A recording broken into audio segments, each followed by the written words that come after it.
Hello and welcome to Fueling Around with me, Jason Plato, and my co-pilot and navigator, Dave Vitty. Hello. Fueling Around is powered by Adrian Flux. As the UK's largest specialist insurance broker, Adrian Flux will tailor a quote to your exact needs and help save you money on your car, your bike, or your home insurance. So then, Dave, how are you, mate? I'm very good. And yourself? Very excellent. At least you're not in the duvet today.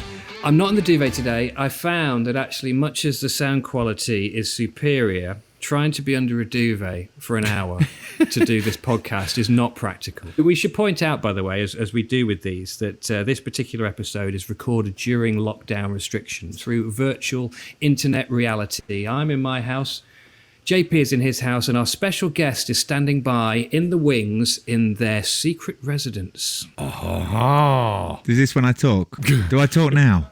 No, not yet. Not Do yet. it now. Let me cue him up. We've got to introduce you. Shh. Yeah, Pretend like you're not there, Ricky Wilson. Shh, don't say that. So our guest today is it says on my script here, gentleman, but I'm just going to refer to you as a dude. A dude that I'm a big fan of, and I don't mind admitting that. He's fearsome. He's a fabulous frontman of the Kaiser Chiefs. It's obviously the one and only Ricky Wilson. Hey guys, I'm here. Right, now I can talk. Yeah, I'm in a secret location. It's not so secret. I was just thinking about my predicament because I've been in a flat during lockdown, a one-bedroom flat with Grace, my fiancée, and my dog, Redus. And it's been weird, but I've been really enjoying.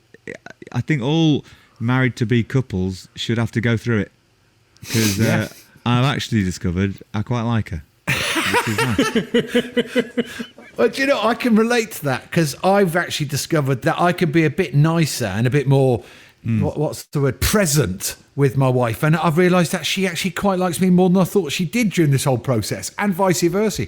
I like the kids more, they like dad more. It's actually not bad, is it? It's getting a bit too touchy-feely, this, but I like it. I've realised that too, and I don't really need that much else. I don't need things. Well, I do need things, that's a lie. We just queued at TK Maxx for 50 minutes. I'm a changed man. I didn't get anything. Usually, it's my downfall. I can't walk past the TK Maxx. Some people, it's betting offices. For me, it's a TK Maxx. So, cars. Yeah. Obviously, you're into cars. You've done a little bit in cars. You've got Honda in one of your, you did that event at Not Kill. Where did it all begin, this little love affair that you've got with cars? Or perhaps there isn't. Well, there you go. That's the thing. I do like cars. Other people's cars, not my own. I actually, at the moment, don't have a car. Slight exaggeration. I have a Mini, but it's in a garage in Cornwall. But at the moment, I'm in between cars. We've just got a 2004 RAV4 that was £1,400, and nice. that's what we drive around in. It's all right. We've been to Menorca in it. Really? Yeah, but at the moment, nothing because they're not free, and I'm a skinflint. Well, you're a Yorkshire lad, eh? Yeah, so I was an ambassador for the Honda Civic Type R for a few years, and that was glorious because they gave me a Honda Civic Type R, which is a car that I never expect. It was something that I can say it now because I don't work for them anymore, but I'd never see myself in it or buy it. But I loved it. Yeah, good fun to drive, eh? Really good fun to drive. I loved that car. I had 3 of them actually because they just kept coming. And I'd just say, "Can I have it in blue?" And all I had to do was do some interviews, turn up to some events, and have a bit of fun. But when I went for the meeting, it was a bit like this. Said, "So you love cars?" And I went, "I do. I'm into it. I've got my racing license. I can race badly. I wouldn't do it with anyone else on the track, but I can do it." And then they were a bit dubious because they were going, "I had to interview Jensen Button as my first job." I said, "Do you want someone to interview him that knows everything about it, or do you want someone to interview him that can ask questions that everyone's too afraid to ask him because they think they'll look like an idiot?" And I said, I don't mind looking like an idiot, because sometimes on like car shows, I'm not saying you do this, Jason, but sometimes there's a point where you're being explained something but not being explained it very well. Yeah. And talks being mentioned, which it's like the offside rule, no one really knows, right? And then I said to Jensen, "Can you explain talk to me?" And he went, "I have no idea, mate." Well, that's got the makings of a brilliant interview, hasn't it? Yeah. So it was quite good working from it because I'd do these interviews with like people and come at it from because I don't mind in any situation being the idiot because it's kind of my default setting. So if I can be that, it's like Dave. It's, you know, DJs go, and that was Pink Floyd, of course, and you go, of course. Don't say of course. It's just, you're just making everyone feel stupid, right? So if ever I've done any radio, I've never said of course at the end of a back announcement. So it must have obviously been the Honda Association and your working relationship with them that obviously led to the video, Hole in My Soul, that you did at Knockhill. Yeah, that was brilliant. Was it Knockhill that you also did your race license at as well? Yeah, it was. Yeah, Gordon Shedden taught me to drive. Not originally. That was my milkman taught me to drive originally. But that's true. But Gordon Shedden, I went up there, did my racing license, and then I think it was like 2 years later we did the video, and that was a lot of fun. And I've done a lot of things in cars with the rest of the band, and although they're very keen drivers and they love it, because they'd never been taught it properly, they didn't understand why I kept going around faster than them. And it was like they just wanted to be going as fast as possible all the time, which is, you know, you'd think if I go as fast as possible all the time, I'll get round faster. But they couldn't get their head around the fact that I was using my brakes and my gears a lot more and doing quite well. Yeah, there's like a rule book to follow, isn't there? Like a basic rule book. And what feels quick actually isn't. Yeah, exactly. Because it's a bit manic and a bit over the edge. And what if it feels slow and a bit more kind of, a bit more fluid and a bit more in control, by and large, it's much faster. Well, it was quickly that I learned that your most boring lap was your fastest lap. Yeah. Because nothing goes wrong. But it's quite good because when you go with a bunch of mates, I'm sure you've been in this position where they're going, oh, film me when I go past. And you film them and you show it to them and they go, oh, that's a bit disappointing. It looks so slow, doesn't it? Yeah. Even when you watch things like the Top Gear laps, I always think, and you see the person there and they're giving it their absolute all, and then you see them coming around Gambon or whatever, and it's like, Yeah. Inside the car, it's like it's manic. Everything's going off. Yeah. But when they're when you see it outside, it just looks so dull. No, it's absolutely true. That's why you need the noise of Formula One. It helps. Yeah, I couldn't agree more. I think F1 really went downhill when they went turbo. It didn't get the back of your hairs, the back of your hairs on your neck stand up when they start up. But yeah, we sell noise is a great quote. I forget who came up with that, but that's what we sell at motor racing. So do I. Technically. I only have to do 45 minutes every 2 years and then not happy with that. So, but and Ricky, I watched the behind the scenes thing of making the video up at Knockhill. Yeah. And before I pressed play, I was thinking, right, we're going to get a real insight, we're going to see some tomfoolery here. I reckon there was so much hit the cutting room floor, which perhaps they went, we can't show that, we can't show this. You guys just dicking around. Is that the case or was it fairly civil? I'm sorry to disappoint you, but we're quite... not boring, that's not the word, but we're quite sensible. You're professional, aren't you? That's the word. The director kept saying, oh, I'm putting cameras in the cars to film you. Now, everyone looked like, excited. And then when he came back a couple of days later, he said, yeah, it's not really usable, the footage, because everyone just looks like they're concentrating really hard. So no one was like going, woo, this is amazing. Everyone was like, I really want to win. Yeah, everyone just had steely faces and no one was acting. I need to give them acting lessons. I would imagine that you spent half of that day stood because there was shots of one of the pro drivers there, presumably doing donuts around you. I can just imagine you sort of standing there for half the day just in a cloud of smoke as this Type R just circled you. At the end of the day, there were no tyres left on that car because they kept doing it. It was ridiculous. But it's amazing that with the pro drivers, what confidence they have in where they can put a vehicle. It's just phenomenal. Like, if you don't move, they won't hit you. That's it, basically. And it was dangerously close, and we were dangerously underinsured. But yeah, what sort of video are you doing? Oh, nothing. Not just walk in Scotland. Steady. Yeah, it was a lot of fun though, and it's getting increasingly difficult to coax the band into making videos because they don't want to do it. They don't really particularly want to be famous. But so you have to stick things in like quad bikes or jet skis. Knockhill. Do you know what you should do for your next one? You should try and recreate that famous Duran Duran Rio video. The one on the yacht? They don't do water. Oh, do they not do water? No. Okay, right. Well, that one's out then. No, too much travel involved as well. They were dubious about Knockhill. Well, I totally understand that. I mean, Jesus. It's a long way up there. So you mentioned before, Ricky, about the Mini, which is in a garage in Cornwall somewhere. Now, am I right in thinking, is this the Mini that you bought many, many moons ago, shortly after passing your test, that once belonged to your manager's wife? Manager's grandma, yeah. Manager's grandma. He's still my manager. I don't think she's with us anymore. But yeah, he actually gave it to me because as I said at the beginning, my dog's barking like hell. That's all right, Can you that's hear it? fine.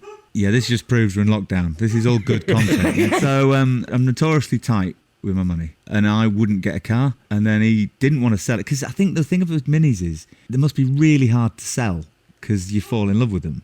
So you probably, if you were going to get like $1,000 for it or something, you'd rather give it away. So he gave it to me, and then I spent about $6,000 having it done up.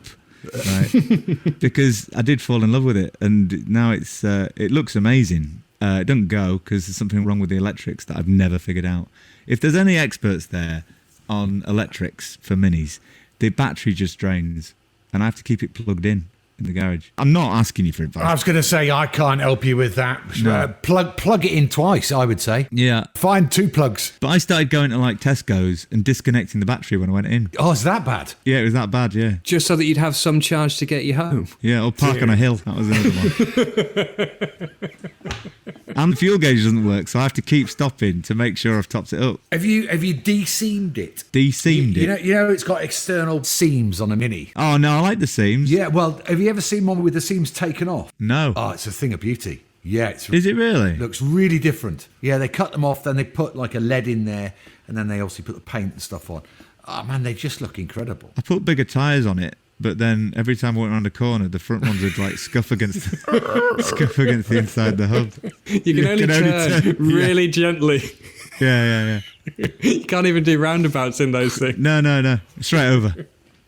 In the Wilson car history of stuff Yeah. you've owned, have you ever made like a hideous mistake where you bought like a PT Cruiser or something just, you wake up, you look out the window and you go, what did I do that for? Never. Never. No, my favourite car, and it's my favourite car of all time, is the Range Rover. Right. And I had a Range Rover once, and I absolutely loved it, but I had to get rid of it because I was becoming too much of like settled in my ways, and I had a sore chin from putting my finger on it while I was resting my arm. But I did love it, and I will have one again one day. That's the biggest kind of like I'm in a band kind of statement. It's not even that much of a statement, is it? I remember when we first got, he won't mind me saying this, he's probably not listening, but he won't mind me saying it because it's funny. Nick Hodgson, he bought a Merc, a 2-seater convertible, I don't know, compressor or something, when we first made it big, right? Mm-hmm.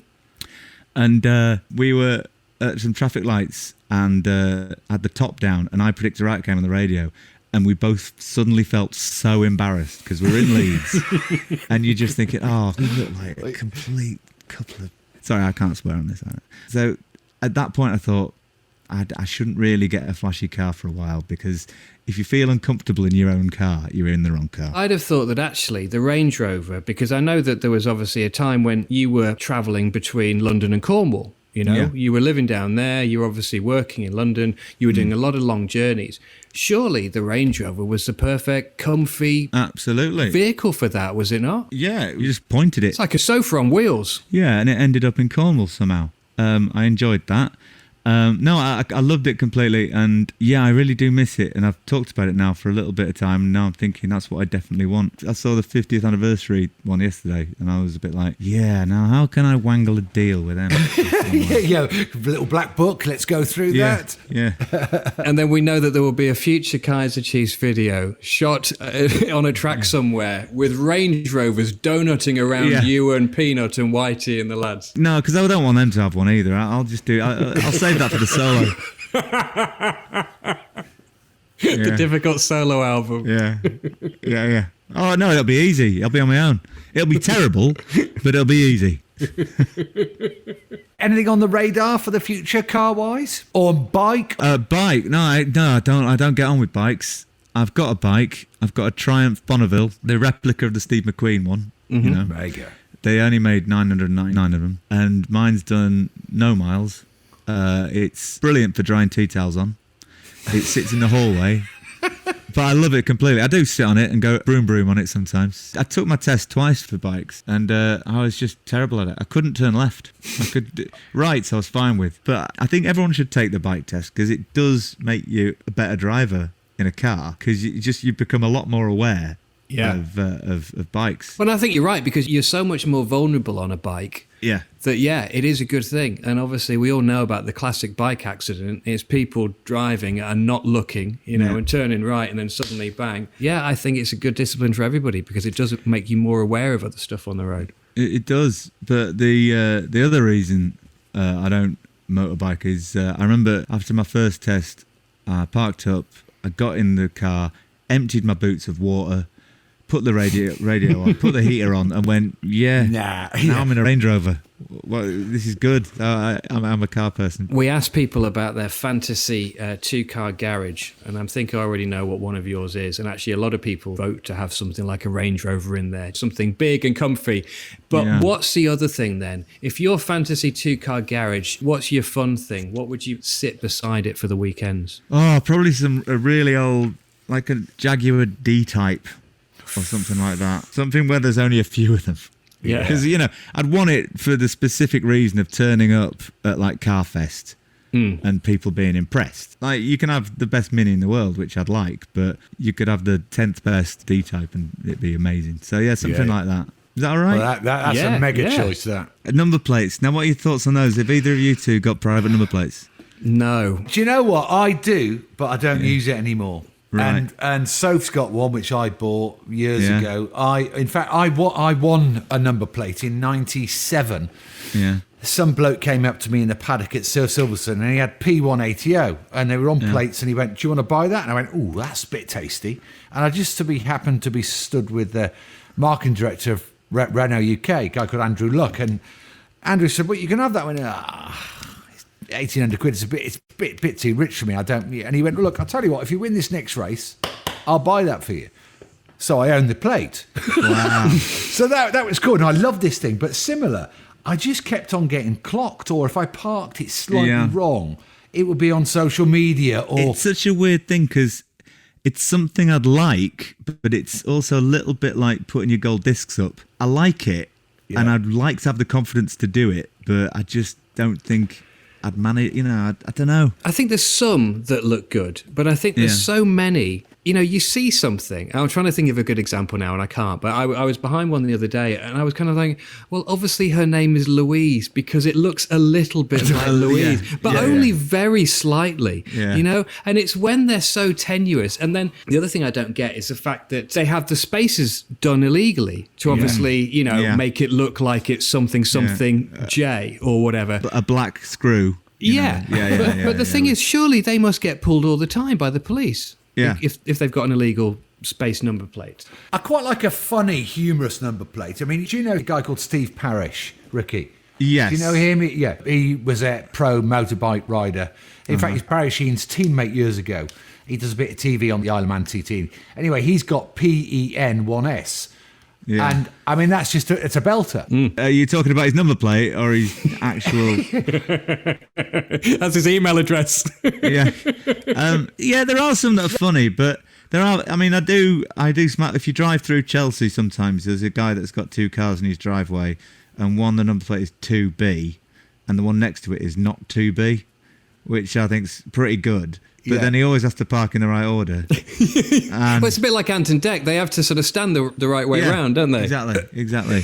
But no, private number plates. What got him into private number plates? I tell you what, before you get off private number plates, as a proud Yorkshireman, so my other half, her dad, he buys number plates with a view to then selling them on, right? So he buys number plates that, for example, may be the initials of, I don't know, something like TSB1 or something like that, and then try and flog it to the boss of TSB. And he does these kind of things. And he owns By Gum and By Eck. Really? Which would be a good kind of his and hers Yorkshire pairing. That would. I'm glad I'm not making as much money as I used to, because I might have done that. Absolutely. I could have done you a special bug-off deal for the two. Did you find that that the whole period of lockdown made you buy more weird and wonderful things on eBay? Just through the border. No, I've browsed. I'm not a big spender. Once I walked past a charity shop and I bought a few plates, right? And they were made by Wedgwood, and they're calendar plates, and they bring one out every year, and it's got 12 pictures on it, one for every month, of a theme for that year, right? Like it could be British wildlife with like a hedgehog and a badger and stuff like that. And then I found out they've been doing these since like 1970, and I've got about 80% of them now. Excellent. Wedgwood calendar plates. We use them. The dishwasher safe. Don't worry, lads. And there are daily plates, but we have like, I don't know, probably 30 of them. But the weird thing is, I've got my favourites. They're not even my favourite years. I really like the Safari one, and I really like Cowboys and Indians. That's I sometimes, whatever I'm having for tea, I'll match with the plate. So I'll go, if I'm having a steak, I'll get the Cowboys one out. Yeah, I'm a cowboy eating a steak. I know. Or there's like a samurai one. If I'm like, you know. You could have some sushi on that one. Yeah, exactly. That's what I do. Hey, we've talked number plates with Plato. It's a new podcast. Bing bong.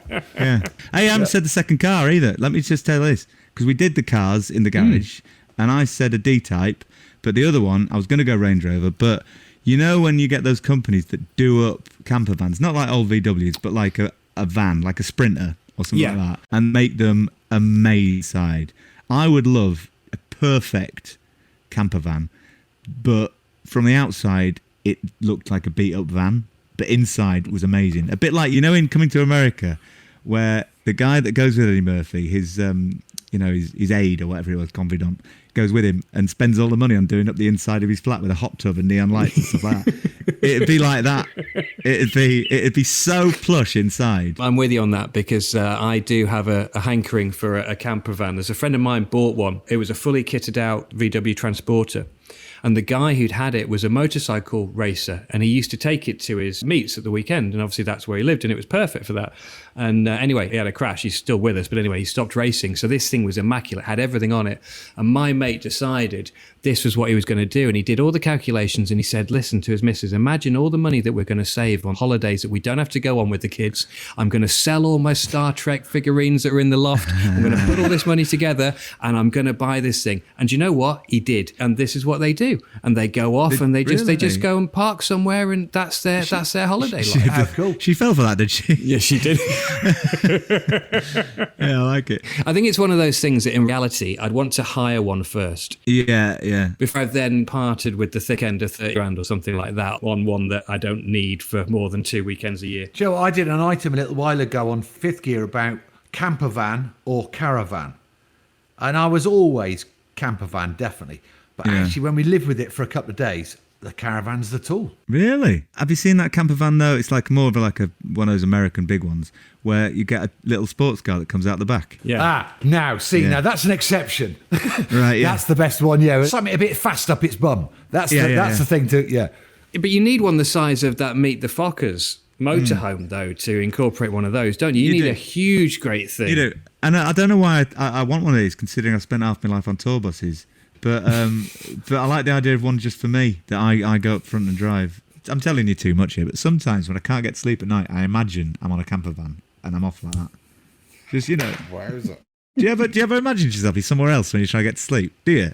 Is it just me? Yeah, I've not tried the camper van. I might try that. I said to my dad I was going to get a camper van and drive to Menorca all the time. He said, "Oh, you got to be careful because they put hoses through the window and they put it up to the exhaust pipe to kill you in the night and steal all your stuff." I went, "What?" That's probably happened once, right? Well, you know, you were talking earlier about having a chat with Jensen. That happened to Jensen in his house in the south of France. Really? Where they hose piped it through. He was asleep with her indoors. They hose piped it. He was out for the count. They came in and robbed him. No. And that's that. Honestly, that's happening. Not all the time, but a lot in the south of France. That's the new thing. Yeah. I don't want to put people off because I love French service stations because they're just phenomenal. Because I like a service station because if you eat at a service station, the calories don't count, as we all know. But the French ones, I'll even walk past a McDonald's because they sell fresh baguettes and stuff like that. And I went to one, had a swimming pool. You can have a dip, park up, fill it with petrol, have a baguette, get in the pool. Have a splash and a dash. Yeah. Which is your favourite service station in this country, Ricky Wilson? Oh, it's Heston. Do you? See, I'm a Lee Delamere man. Oh, Lee Delamere.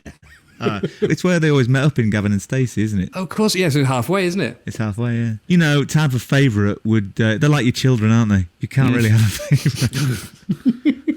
I don't like Leicester Forest, east or west.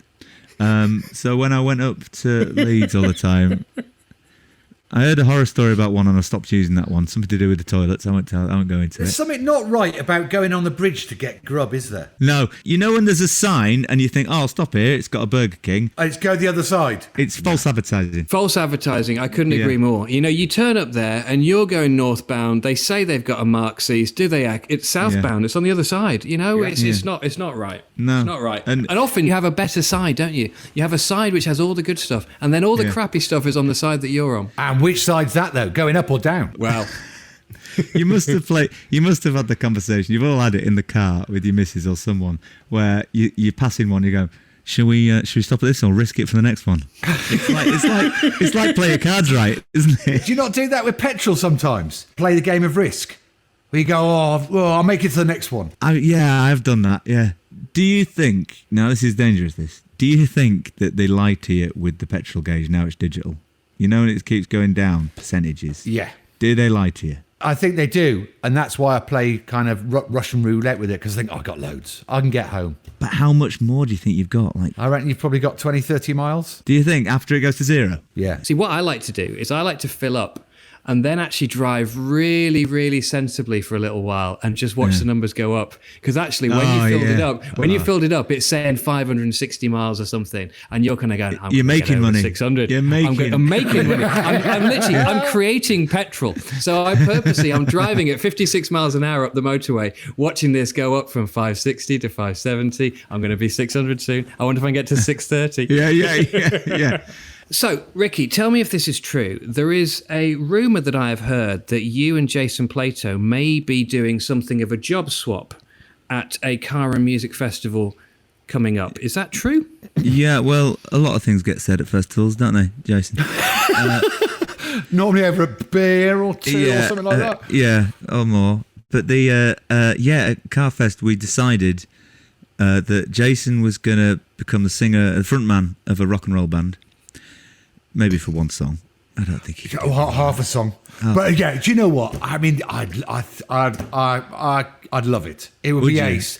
I'd love to do it. It would be appalling because I can't sing. And in return, you might get me on a track with other people on it other than me. In return, we'd stick you in a touring car, yeah. Yeah, all right. It's in our pocket as something to do. Yes. And when the opportunity arrives, let's do it. We'll do it. I'd like to come and watch on both occasions, if possible. Maybe it'll be on the same day. It could be on the same day. Who knows? We'll race in the day, we'll sing at night. Oh, that sounds like... Mate, that's that sounds rock like and a roll, life, that. doesn't it? Yeah. Hey, That's an album title, isn't it? Yeah. Racing the day and we'll sing at night. and then we'll eat off the Wedgwoods. Yeah.